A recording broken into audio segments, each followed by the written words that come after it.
I have no opinion about that. Well, why? Because I haven't heard you sing, actually. You never heard me sing.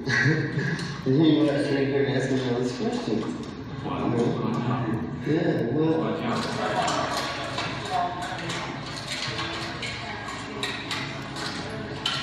You just suck the glasses for 1 second. Just put them in your mouth for 1 second. Put the corner of your glasses in your mouth. That's it. Just suck your glasses.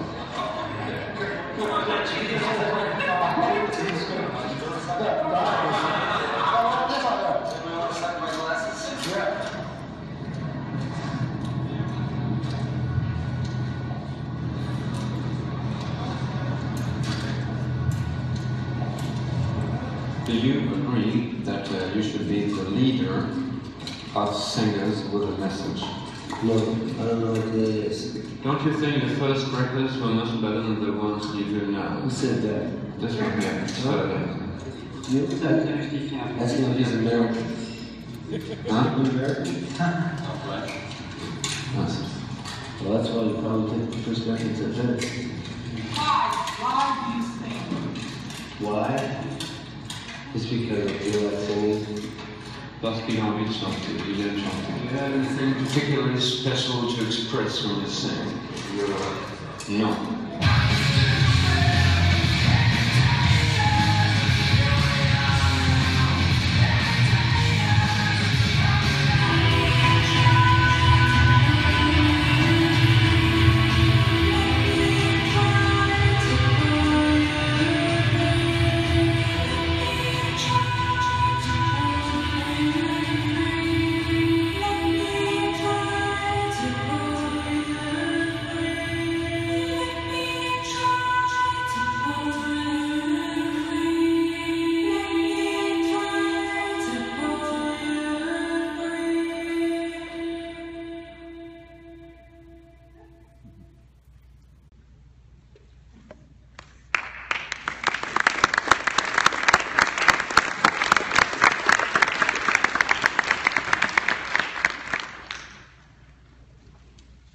Meet Mr. Robert Wagner Dodge.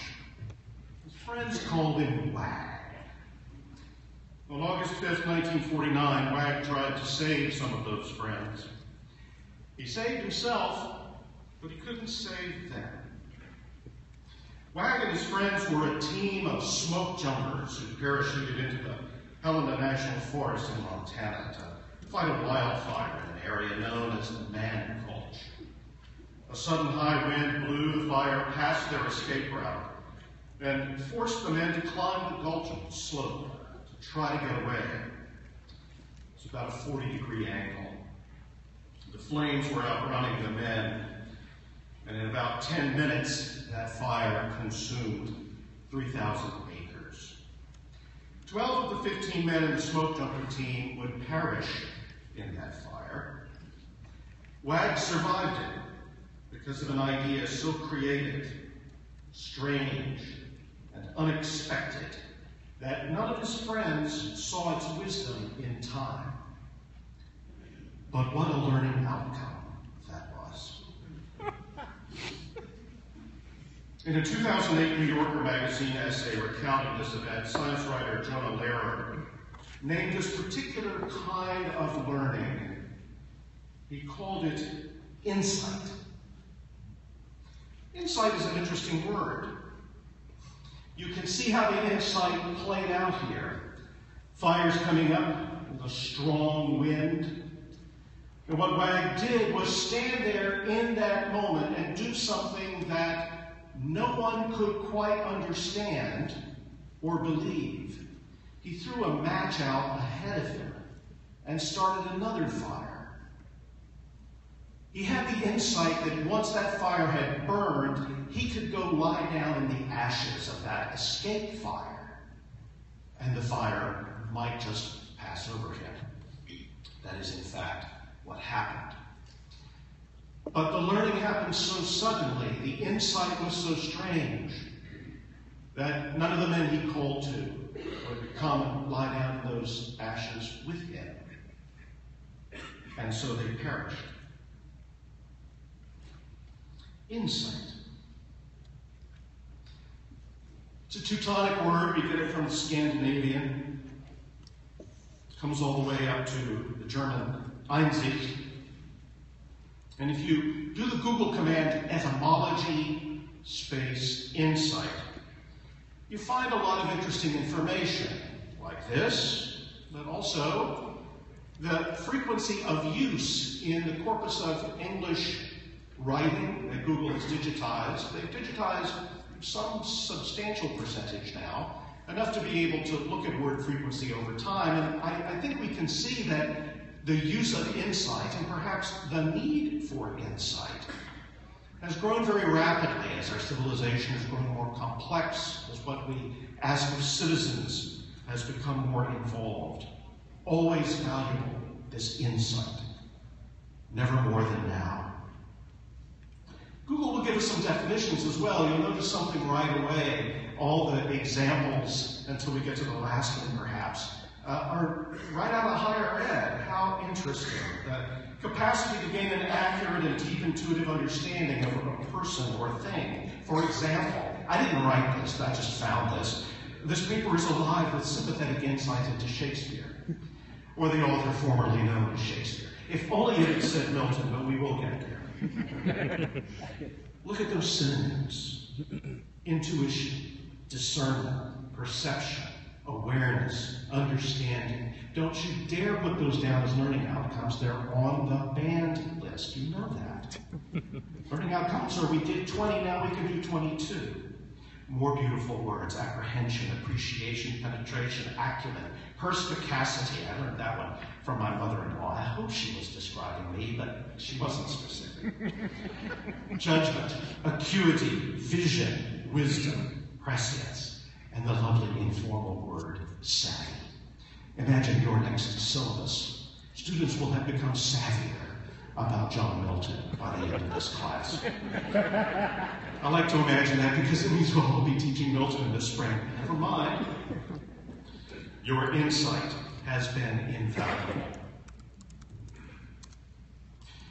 A deep understanding of a person or thing.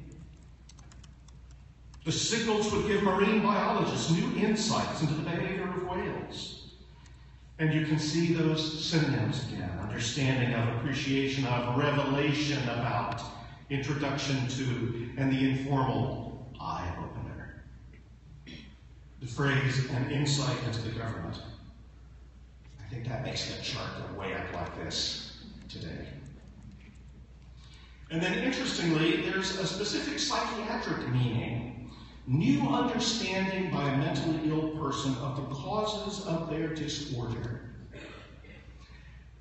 That's what gave me the title for my talk today.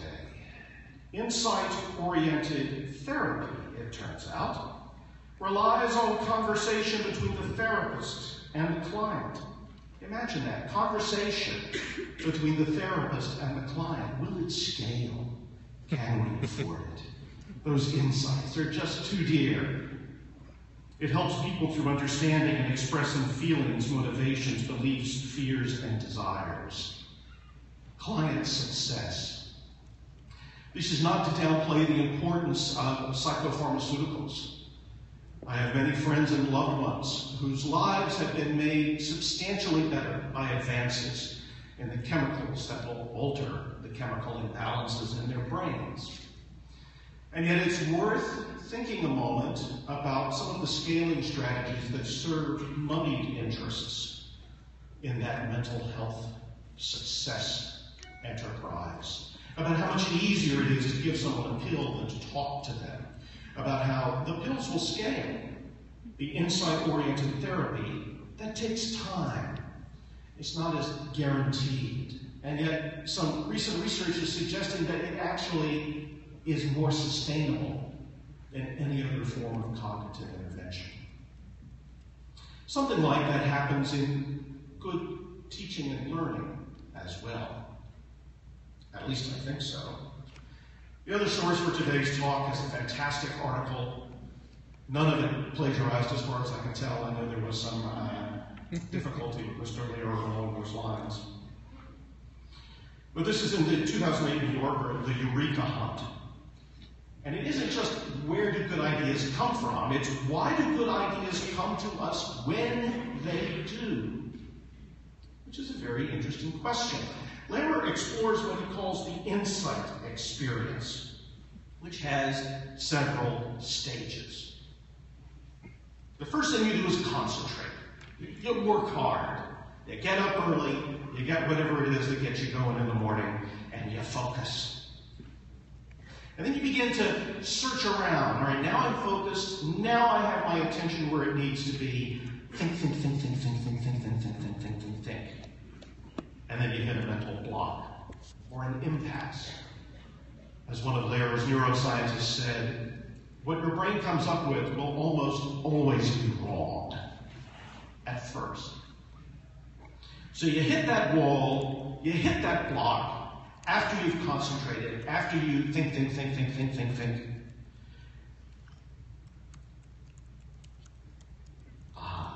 There's a gap there. You have to walk away, you have to distract yourself, you have to relax, you have to wait. You might not complete the degree in 4 years. Did I say that?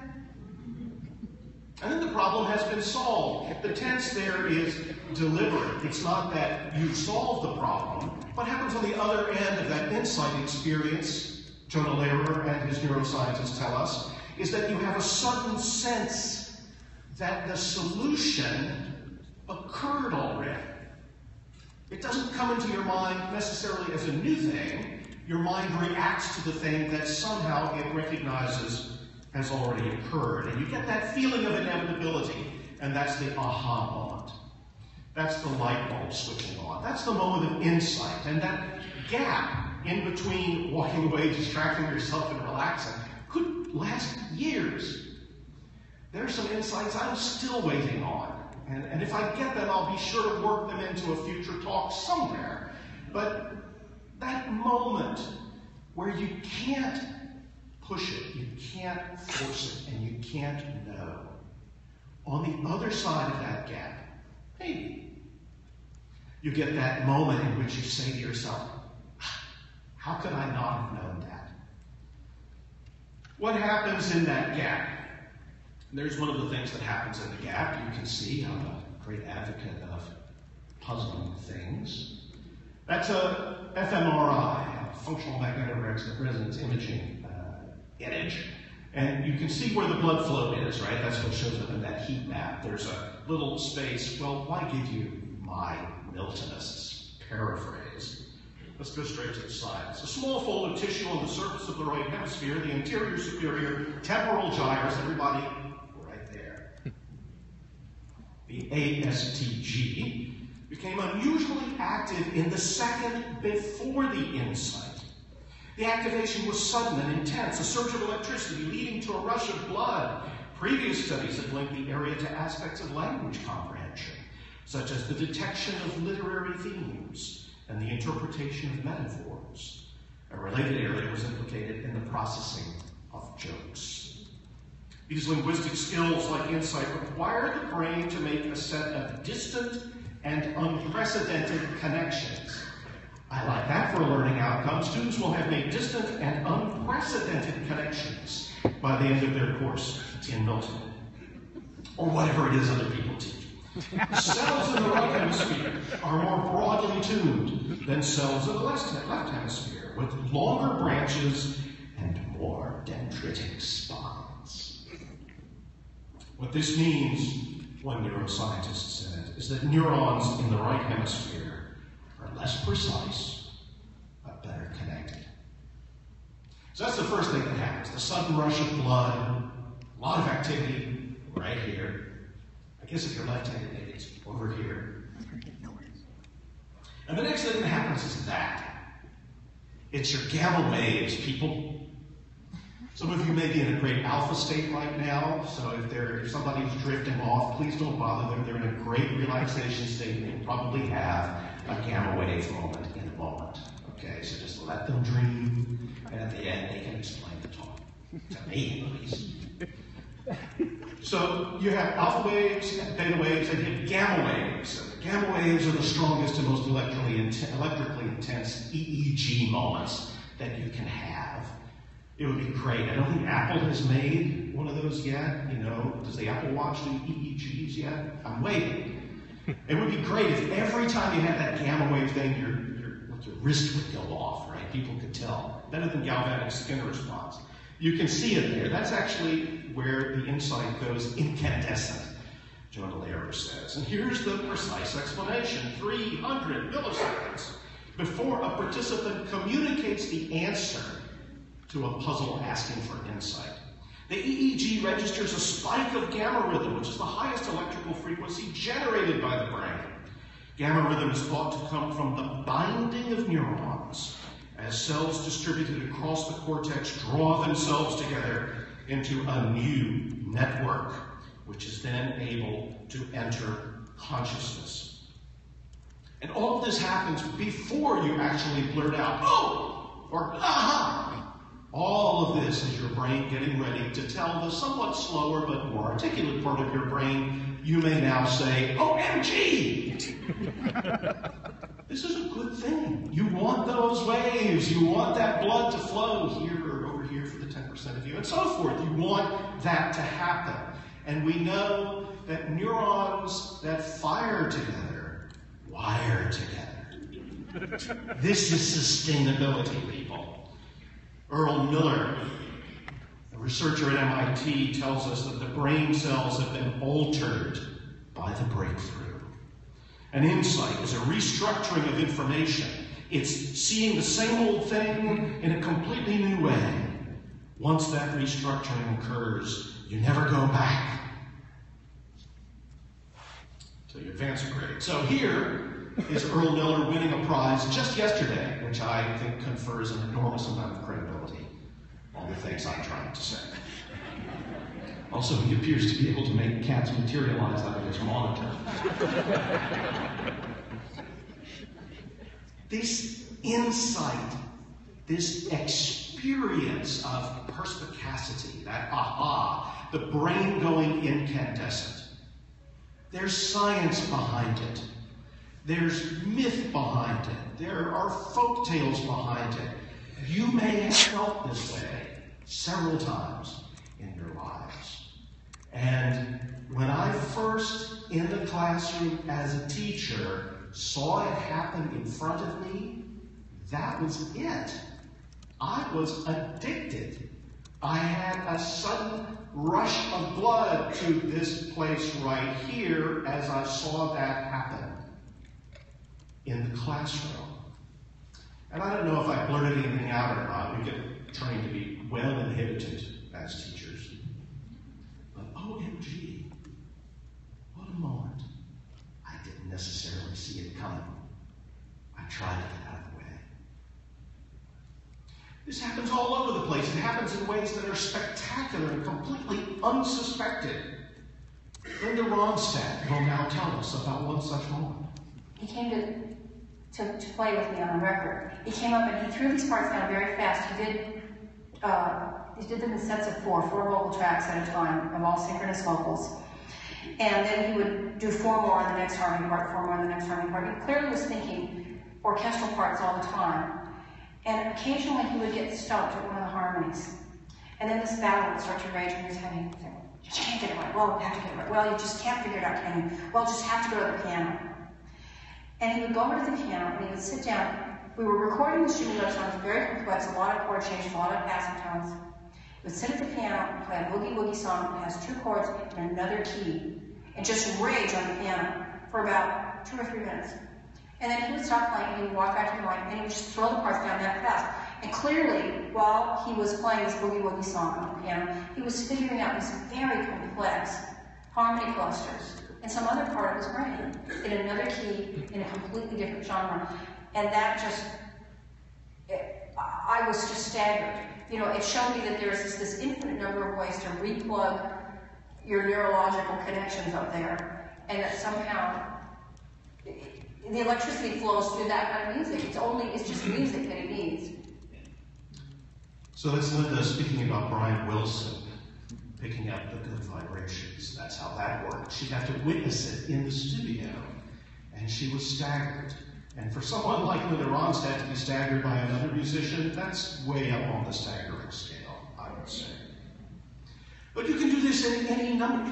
You can do this at home, whether or not you can play Boogie Woogie on the piano. You can do it with a word series, with your kids. Man ate his lunch, the boy stole a bike, the dog chased my cat, my father skidded the car, a wind blew his hat. And you can keep on that way. Why don't you keep going that way? Well, you know, there's an implicit pattern there. And by continuing to match in this game-like mood, the next things the kids say with this pattern, what do? You prepare for an insight. You prepare for a moment when the kid makes a discovery. Oh, these things are actually falling into patterns. We can generalize from this. We can take specific examples, move back, and begin to assert some kinds of overall categories that we can put these words into. But you have to wait. This is an example from Jerome Bruner, who writes, once the children break into an idea in language, once they get a sense of a distinction, they quickly turn around on their own usage and make remarkable strides toward linguistic understanding. You must wait until they are willing, reflectively, to turn around before you begin operating with the abstractions. Otherwise, they will become obedient and non-comprehending. In time, the habit of or attitude toward reflecting on what you habitually do or say becomes well established. But not if you assign that from the get-go. What you do at first is present an interesting and puzzling situation. And wait. If you press on too soon, my goodness, the bell's going to ring in 10 minutes. Let me just tell you what Milton meant by that. And I know, of course, I'm just waiting for them to say the magic word, and the bird drops down, and they all get A's, and we have world peace. And what a nightmare. And I've fallen into that many times because, oh, look at the time. We have 10 minutes left, and 3 units to cover, and 4 modules to do, and oh dear. But if you wait, what happens is an insight. And the learner has that aha moment. And if you don't wait, you get something like this, again, from Jerome Bruner. There is nothing so deadening as to have a child handle the form classes as traditional parts of speech, recognizing one category of words as nouns and parroting upon being asked what he means by a noun that. It is a person that's thinking. It is not that he's either right or wrong, but rather that he's so remote from the issue as somebody would be who attempted to account for grief over the assassination of a president by citing the Constitution on the division of powers. We do not have to look very far for examples of that kind of deadening. I encourage you to Google the phrase Eureka Hunt. You will find, for example, a website, it's number 4 on the Google list, at least in my house, your house may vary, summary and response to the Eureka Hunt. And there is a summary, and there is a response. Dead as a doornail. I want to tell you, this is not the student's fault. The student is doing what the student was asked to do. It was the asking that did not allow for insight. And yes, there's a blog scoring rubric adapted and modified from really terrific people I admire a lot. I'll have to go back to the original because I have this adaptation. Well, how do you write an exceptional blog post? Entries reflect in-depth and insightful engagement with readings and topics. Insight. Yes, they should reflect insight. Summary and response. Insight. Not sure how those go together. Posts are focused and coherently assess rhetorical situations and textual evidence. Imagine a student reading the Eureka Hunt and then seeing this and going, well, by golly, I've got to write an exceptional blog post. The rest will just kind of blow it off because this is just this is the language from another world. Posts demonstrate awareness of audience and consider multiple perspectives when appropriate. Organized and easy to follow. Links are frequently provided. Excellent analysis of others' posts with connections made to readings and/or classroom online discussions. Now, the goals that lie behind this kind of wording are not necessarily bad goals. Having students learning the parts of speech is not a bad goal. But when students write to this kind of a rubric on an essay about the Eureka hunt concerning insight, the results are not pretty. Jonah Lehrer is an American author and journalist who writes about psychology and the relationship between science and the humanities. Therefore, he is writing to an informed audience in order to educate. In order to discuss the topic of his article, he does not simply start off with what an insight is, but instead uses an anecdote about how a fireman escaped a dangerous fire by having an insight. I think this was an effective strategy because it draws in the attention of the reader and provides a real example of how instantaneous these insights actually can be. Lehrer described that one minute the fireman was running for his life and the next he was lighting a match with his escape plan in mind. This shows the true phenomenon of what an insight is and how it is a great problem-solving technique. This is a picture of food, not food. And my sense is that after years of practice, this student has mastered this form of discourse. My sense is that sometimes that would even be perhaps appropriate inter-office memos, for example. But as a response to an article about insight, I weep. Here's another one. Jonah Lehrer accurately uses descriptions, examples, and scientific experimentation of insight to inform and educate his audience. By beginning the article with the tale of rag dogs, I shouldn't have happened to wag, the reader is able to relate to the subject and connect science with everyday life. Personally, I was convinced by Lehrer's writing style and the message he conveyed in his article. The article was not unnecessarily cluttered with information and included the right amount of description and explanation. By using such detailed descriptions of people, actions, and ideas, Lehrer was able to convey his own ideas and insights to the audience and easily entice the reader to keep reading. After reading and enjoying Lehrer's article, I feel I have gained greater insight on what truly is insight.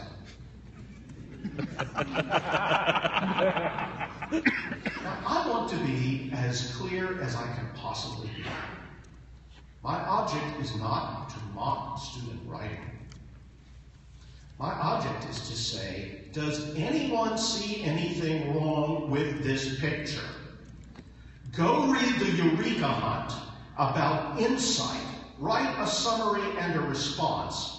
And for God's sake, no comma splices, no run-on sentences. Make sure you use your apostrophe as well. They didn't all do those. Some of these were, much closer in terms of standard written English, but you can, even as I read it aloud, you can hear that probably we wouldn't even need to get to Watson to be able to generate this stuff algorithmically, right?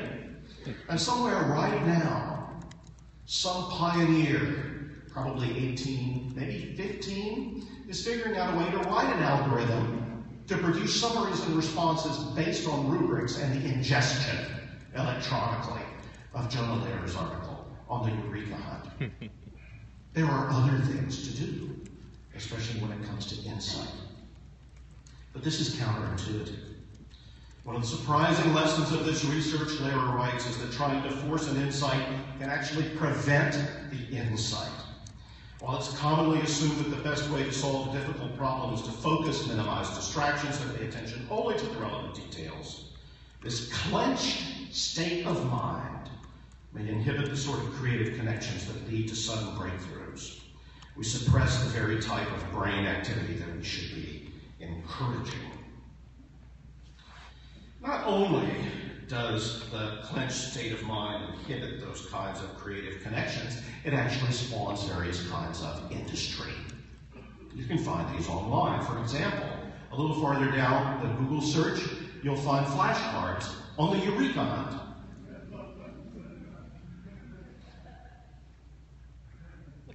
Okay, and if we go in closer, you can see that each of them has a little click here to hear the flashcard.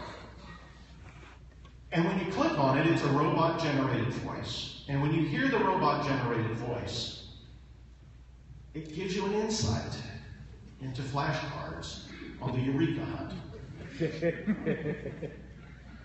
But wait, there's more. This is the single most depressing thing I found in my Google search. View the step-by-step solution to the article is the Eureka Hunt by Jonah Lehrer, I Have to Write. And the student writes, the article is the Eureka Hunt by Jonah Lehrer. I have to write both summary and analysis. And if you click on the big red button, what a great example of user interface. It is just this, plain as it can be, you can get the answer to your response to an article about insight. And if you have other questions, those will be answered too. This is a website called Course Hero. Stunning mission. In 2006, Andrew Grauer founded Course Hero in the midst of his own academic journey. As a Cornell University sophomore, he knew firsthand how stressful it was to be a college student, focused on studying, absorbing knowledge, getting good grades, and planning for the future, all while still doing extracurriculars, working, and having a social life. Course Hero helps empower students and educators to succeed. We're fueled by a passionate community of students and educators who share their course-specific knowledge and educational resources to help others learn and study. My friends, our work is done. Here we are mucking about with OER and open access and this piddly stuff. It's Course Hero. It's all there. In fact, to find these amazing open educational resources, or did I say paper mill? Yes, here's one of the great Course Hero materials, uploaded, research paper final draft. But you can see, to view the full document, I'll need to sign up. Instead of an insight-oriented education, we are being fed mantras of student success. They are deadly. I've itemized only 4 here. One is that students don't do optional. Thank God there will be somebody by their sides for the rest of their lives telling them exactly what to do. Oh, oops. Yeah, students don't do optional. Everything must be prescribed. Everything must be required. That's a deadly mantra. Here's another one. Define more pathways. If we work this really well, there will be not a single moment of uncertainty from the moment the student matriculates to the moment students graduate, because it's so confusing to have all of these learning opportunities out there. And how can we possibly hire enough advisors to be able to scale to meet the student needs? And besides, the students don't come into the appointments, and they don't take your advice when you give it to them. And on it goes. Something is wrong here. There are some things that we cannot polish with these mantras. Yes, I did mix a metaphor there. Hope that made that little thing go bing. Here's another deadly mantra. We need to graduate more students. Memo to higher ed. Students graduate. We don't do that to them. You really want to get technical. It's not a transitive verb, okay? But you should have come to them early. And I heard this in a meeting. I swear to you, I heard this in a meeting. Our students are our products. Mm-hmm. And when we get down these 4 deadly mantras, and when I get really itchy and start to scratch very visibly in meetings like this, one of the things that gets said is, well, Gardner, you're talking about people who are really good at school. What you're advocating in your insight-oriented education is something that only the best students could possibly benefit from. You know, nobody ever says this, but what they mean is, I'm a beta. I'm glad I'm a beta. I wouldn't want to be an alpha. Alphas have to run the world. I just need to have a good, steady job. Well, good, steady jobs are good, steady things. And yet, really? Insight-oriented education is only for a small part of our population? Can we afford that? No. And science will tell us. A Nobel Prize-winning neuroscientist named Eric Kandel will tell us the aha moment is well within the competence of the average person. And I would submit that in a democracy, we had better find out how to provide opportunities for insight for everyone in our schools. everyone, not just a few. Will it scale? If we want it to. Will it sustain? If we want it to. Can we afford it? Can we not afford it? So some of you know that I've been messing around with this thing called a blog for some time. And for me, the blog has always been a place for insights to emerge. I don't know that I really knew that when I started umpteen million years ago asking students to blog.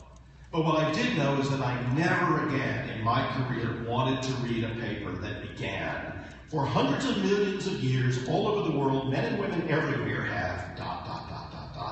I just couldn't stand it anymore. And I noticed, too, that sometimes students would actually write better in a timed writing exercise. Sometimes their final exams were actually better written than their papers, because there just wasn't enough time for them to parrot what they thought the teacher would want to hear. So I went, right? Maybe something started firing here. And I said, well, I wonder, what if there's an opportunity for them just to respond without a rubric? To analyze things, but I won't define the pathways. This drove them absolutely stark raving bonkers, as you can imagine. How long does it have to be? What do you want us to do? And I would then, I would dance or sing. I would stand on my head when I could do that. I can't do that anymore, so I have to do other things now, bring in finger puppets, whatever, just to evade the question. And then over time, try to win their trust that I meant what I said. And then I wanted to see what they would show me. Sometimes those learners, they can be so artful. Here's Adrian's blog from last spring. John Milton, man, myth, God. Good, thank you, Adrian. Please go on. One day Adrian posted this. He was curious, you see, about Milton as a blind poet and wondered what is it like to be blind. And he could have read about it, or he could do what learners might do these days. He went to YouTube to see if there was a video where a blind person explained what it was like to be blind. And son of a gun, there it was. And then he writes, I've attached this documentary about a man who was born blind. When you watch this and apply it to Milton, it's really quite amazing how he was able to describe things with such beauty, given the fact that he was blind. Then he quotes from the poem, and then that last bit is the treasure. Check out the video. He was talking to his classmates. He was sharing something interesting that had not been prescribed. I didn't say for today's assignment. I'd like you to go to YouTube to look up what it's like to be blind, and I'd like you to write 250 words on that. Please summarize and respond. I didn't do that. I didn't want to do that. I wanted Adrian to surprise me. Every single one of the students who trusted me and took me seriously were able to do that. That's what I called class participation. Along with being in the room and talking and all of those wonderful things that are also necessary. Here was a heck of a thing. Now there's an image. You're not going to see that at many of your keynotes, I don't think, but let's read what the student had to say about it. I don't even know how I would put that in a rubric.